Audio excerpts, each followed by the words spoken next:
If you had a day where nobody would recognize you? I don't think I'd be that different, honestly. I dropped the whole trying to be something for somebody a long time ago, so I pretty much walk through the world except when I want to be funny or I want to do something outrageous. I don't have any trouble being myself, and I don't have any trouble saying no when I mean no. I don't feel there is a, pressing responsibility to please everyone.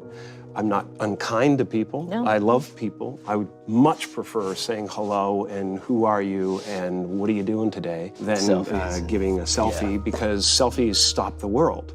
They stop life. You then go like that, and it's going on Instagram to give people a false sense of relevance. People talk about depression all the time. The difference between depression and sadness is just, from happenstance. Whatever happened or didn't happen for you, or, grief or whatever it is. And depression is your body saying, I don't want to be this character anymore. I don't want to hold up this avatar that you've created in the world. It's too much for me. Deep rest. Your body needs to be depressed. It needs deep rest from the character that you've been trying to play. I act because I'm broken in a lot of pieces, and acting gives me a chance to reconfigure those pieces into 1,000 different things that are positive for people to watch. Was there ever a moment where you first sort of realized, like, I want to be a performer. This is the thing that I want to do with my life? There was never any other choice. From the time that there was consciousness in the body, I was looking at a man named Percy, my dad, who was the most incredible character that you'd ever meet. If you met him for 5 minutes, you thought you knew him for 50 years. Wow. And he wrapped everyone that came into our house in stories and jokes, and I became his calling at a certain point.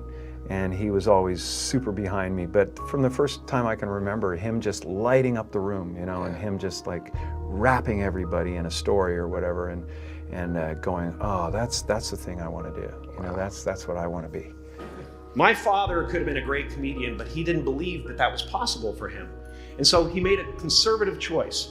Instead, he got a safe job as an accountant.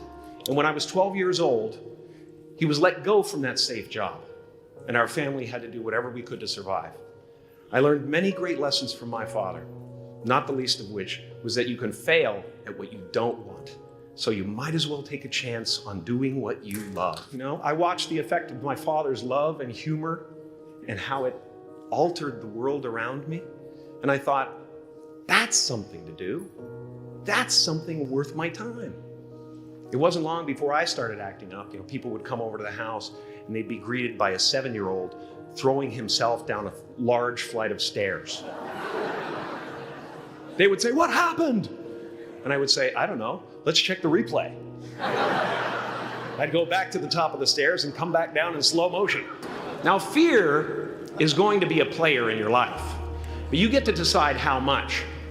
You can spend your whole life imagining ghosts, worrying about the pathway to the future, but all there will ever be is what's happening here, and the decisions we make in this moment, which are based in either love or fear.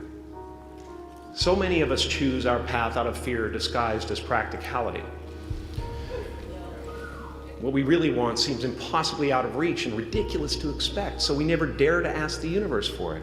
When I was about 28, after a decade as a professional comedian, I realized one night in LA that the purpose of my life had always been to free people from concern, just like my dad. The only one I hadn't freed was myself, and that's when my search for identity deepened. I wondered who I'd be without my fame. Who would I be if I said things that people didn't want to hear? Or if I defied their expectations of me? And that piece that we're after lies somewhere beyond personality, beyond the perception of others, beyond invention and disguise, even beyond effort itself. You can join the game, fight the wars, play with form all you want. But to find real peace, you have to let the armor go.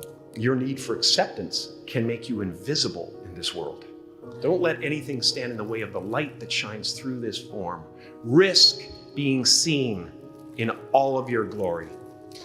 Your job is not to figure out how it's going to happen for you, but to open the door in your head. And when the door opens in real life, just walk through it. And don't worry if you miss your cue, because there's always doors opening. They keep opening. And when I say life doesn't happen to you, it happens for you, I really don't know if that's true. I'm just making a conscious choice to perceive challenges as something beneficial so that I can deal with them in the most productive way. You'll come up with your own style.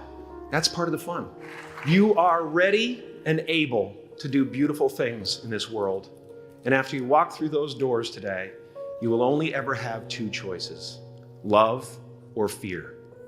Choose love, and don't ever let fear turn you against your playful heart. What's happening right now inside everybody is they're going, who am I? And they're depressed. People go like, oh, Jim's been depressed and stuff. Well, yeah, I was depressed when I was trying to be the Wizard of Oz. But now I know that Oz is a character. You know, I think everybody deals with that. Everybody walks around and they go like, why am I depressed? Well, it's because you're trying to be something for the world, you know? And as soon as you let that go, better things happen because they're just happening. Right? It's not, now it's just sadness. You know, sadness comes, happiness comes. It's the weather that flies by in the sky. It doesn't sit on you long enough to drown you. A few months ago, I woke up and I suddenly got it. I understood suddenly how thought was just an illusory thing, and how thought is responsible for, if not all, most of the suffering we experience. And then I suddenly felt like I was looking at these thoughts from another perspective. And I wondered, who is it that's aware that I'm thinking? And suddenly I was thrown into this expansive, amazing feeling of freedom from myself, from my problems. You know, when I go to sleep at night, I'm not just a guy going to sleep. I'm two-time Golden Globe winner Jim Carrey going to get some well-needed shut-eye. And when I dream, I don't just dream any old dream. No, sir. I dream about being three-time Golden Globe winning actor Jim Carrey. Because then I would be enough.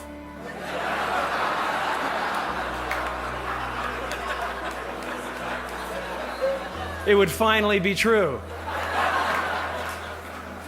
And I could stop this terrible search for what I know ultimately won't fulfill me.